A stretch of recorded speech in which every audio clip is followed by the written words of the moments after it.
नमस्कार. स्वामी कृपा परिवारमध्ये तुम्हा सर्वांचं खूप मनापासून स्वागत. शनी अमावस्या 2026 खूप सोसलं. आता 5 राशींचे कष्ट संपणार आहेत. शनी अमावस्येला शनीचं महासंक्रमण शुभ योगानं अचानक धनलाभ आणि प्रगतीचा वेग दुप्पट करणार आहे.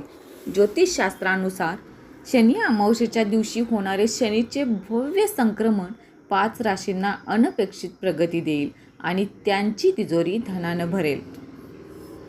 शनिदेवांना आपण न्यायाचे देवता मानतो आणि प्रत्येक व्यक्तीला त्याच्या कर्मानुसार ते फळ देतात अशी श्रद्धा आहे. जेव्हा अमावस्या तिथी शनिवारी येते तेव्हा तिला आपण शनी अमावस्या असं म्हणतो.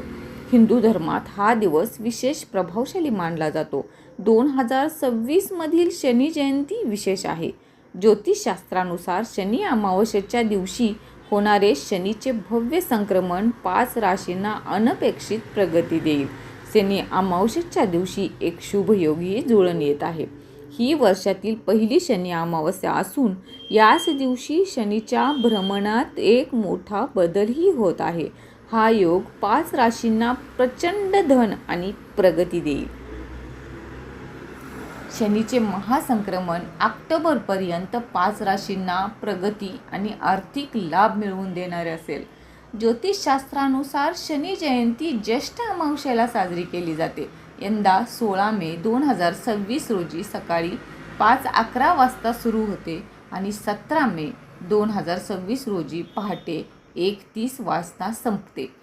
17 मे 2026 रोजी शनीचे रेवती नक्षत्रात संक्रमण होईल.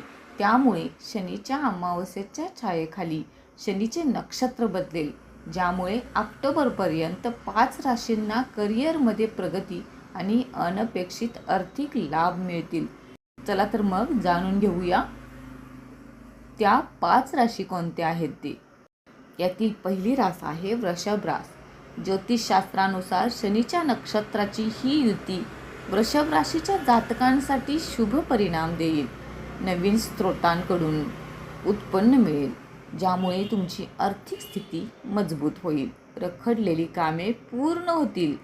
तुमच्या मेहनतीचे फळ तुम्हाला कामाच्या ठिकाणी बढतीच्या रूपात मिळेल. तुमचा आत्मविश्वास वाढेल. दुसरी रास आहे मिथुन रास.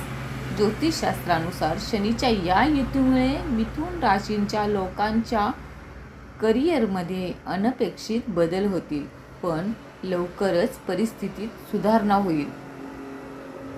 तुमचा दर्जा पुन्हा वाढेल. आर्थिक प्रगती साधली जाईल. अडकलेली रक्कम वसूल होईल. तिसरी रास आहे तूळ रास. ज्योतिषशास्त्रानुसार हा काळ तूळ राशीच्या व्यक्तींसाठी करिअरमध्ये लक्षणीय प्रगती घेऊन येईल. तुम्हाला उच्च पद मिळेल. कामाच्या ठिकाणी तुमचा प्रभाव वाढेल. पगार वाढेल. नवीन संपर्क साधले जातील. व्यवसायात तेजी येईल. भविष्य उज्ज्वल आहे. चौथी रास आहे वृश्चिक रास. ज्योतिषशास्त्रानुसार वृश्चिक राशींच्या व्यक्तींसाठी शनीचे संक्रमण त्यांच्या जीवनाला एक नवीन दिशा देऊ शकते. अनावश्यक खर्च कमी होतील. तुम्ही पैसे वाचवण्यात आणि गुंतवण्यात यशस्वी व्हाल. तुमचे उत्पन्नही वाढेल, ज्यामुळे तुमच्या जीवनात आनंद येईल. पाचवी आणि शेवटची रास आहे कुंभ रास. ज्योतिषशास्त्रानुसार कुंभ राशीच्या व्यक्तींसाठी हा खूप फायदेशीर काळ आहे. तुमचे वैयक्तिक आणि व्यावसायिक जीवन दोन्ही सुधारेल. बोनस किंवा प्रलंबित निधी मिळाल्याने तुमची आर्थिक परिस्थिती मजबूत होईल. तुम्ही चैनीच्या वस्तूंवर खर्च करू शकता. शॉर्टकट नक्की टाळावा.